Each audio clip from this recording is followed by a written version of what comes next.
Plots மற்றும் கட்டடங்களுக்கான திட்ட அனுமதி தமிழ்நாட்டில் CMDA, DTCP, rural and urban local bodies என பல நிலைகளில் வழங்கப்படுகின்றன. எனவே CMDA, DTCP and local bodies போன்ற பல்வேறு துறைகளை ஒருங்கிணைத்து செயற்கை நுண்ணறிவு AI தொழில்நுட்பத்துடன் கூடிய இணைய வழி திட்ட அனுமதி தளம் single platform for efficient expedited development SPEED அறிமுகப்படுத்தப்படும். இதன் மூலம் தமிழ்நாட்டு முழுவதும் திட்ட அனுமதியானது குறிப்பிட்ட நேரத்தில் வெளிப்படைத்தன்மையுடன் மக்களுக்கு கிடைக்கும். இதனை செயல்படுத்துவதற்காக 40 கோடி ரூபாய் நிதி ஒதுக்கீடு செய்யப்படுகிறது. துரித நகர்மயமாக்கல் காரணமாக மிகவும் பாதிக்கப்படும் நகர்ப்புற ஏழை மக்களின் வாழ்க்கை நிலையை மேம்படுத்தும் நோக்குடன் தமிழ்நாடு அரசு அடிப்படை மற்றும் சமூக உட்கட்டமைப்பு வசதிகளுடன் அடுக்குமாடி குடியிருப்புகள் கட்டுதல், பயனாளிகள் சுயமாக வீடுகள் கட்டும் முறையின் கீழ் தனி வீடுகள் கட்டுதல், வாழ்வாதாரம் மற்றும் மேம்பாட்டு திட்டங்கள் உள்ளிட்ட பல்வேறு திட்டப் பணிகளை செயல்படுத்தி வருகிறது.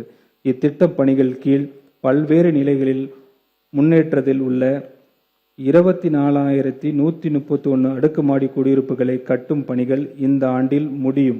மேலும் 14,194 அடுக்குமாடி குடியிருப்புகள் கட்டும் பணிகள் இந்த ஆண்டில் தொடங்கப்படும். இத்திட்டத்திற்காக 1,253 கோடி ரூபாய் நிதி ஒதுக்கீடு செய்யப்படுகிறது. குறைந்த வருமானம் கொண்ட குடும்பங்களுக்கு ஆற்றல் மிக்க இளைஞர்களுக்கு கண்ணியமான, பாதுகாப்பான மற்றும் தரமான குடியிருப்பு வசதியை பெறுவதை இந்த அரசு மேலான குறிக்கோளில் ஒன்றாகும். இதன் முன்னெடுத்து செல்லும் வகையில் தமிழ்நாடு நகர்ப்புற வாழ்விட மேம்பாட்டு வாரியத்தால் முதற்கட்டமாக சென்னை பெருநகர் பகுதியில் மாநகர் இளைஞர் மற்றும் குடும்ப வீட்டு வசதி திட்டம் மை ஹோம் என்ற முன்னோடி திட்டம் அறிமுகமாகும். இத்திட்டத்தின் கீழ் அடுத்த 7 ஆண்டுகளில் 1 லட்சம் வீடுகள் கட்டப்படும்.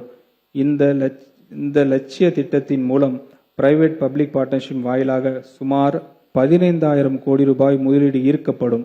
இதற்கு ஊக்கமளிக்கும் வகையில் தமிழ்நாடு ஷெல்டர் ஃபண்டின் மூலம் 3,500 கோடி ரூபாய் வயபிலிட்டி கேப் ஃபண்டிங் வழங்கப்படும்.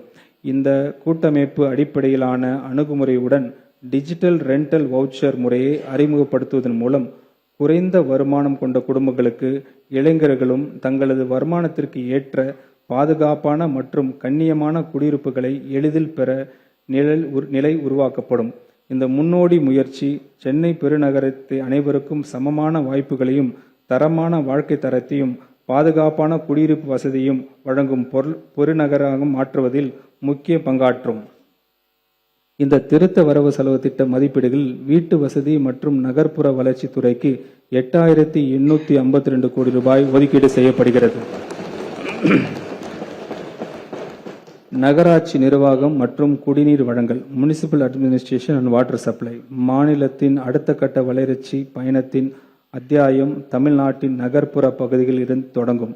நகர்ப்புற உட்கட்டமைப்பில் உள்ள கேப்ஸை பூர்த்தி செய்து நமது நகர்ப்புற உள்ளாட்சி அமைப்புகளின் ஒவ்வொரு குடிமக்களும் பயன்பெறும் வகையில் சிறந்த வாழ்க்கை தரத்தை வழங்கும் நோக்கில் நகர்ப்புற உட்கட்டமைப்பு, குடிநீர் வழங்கல், நிலத்தடி கழிவுநீர் வடிகால் அமைப்பு, இன்டகிரேட்டட் சாலிட் வேஸ்ட் மேனேஜ்மெண்ட், நகர் சாலைகள், நகர்ப்புற போக்குவரத்து, பசுமை பரப்பு விரிவாக்கம், நகர்ப்புற நீர்நிலைகளின் பாதுகாப்பு, சமூக உட்கட்டமைப்பு, பெண்கள் மற்றும் குழந்தைகளின் பாதுகாப்பு, செயற்கை நுண்ணறிவு சார்ந்த மின் ஆளுமை மற்றும் எக்ஸ்க்ளூசிவ் நகர்ப்புற பொது சுகாதார மேம்பாட்டு இயக்கம் ஆகியவற்றை ஒரே கூரையின் கீழ் இணைக்கும் ஒருங்கிணைந்த இயக்கமான முதலமைச்சரின் ஒருங்கிணைந்த நகர்ப்புற மேம்பாட்டு திட்டத்தினை அறிவிப்பதில் நான் பெருமகிழ்ச்சி கொள்கிறேன்.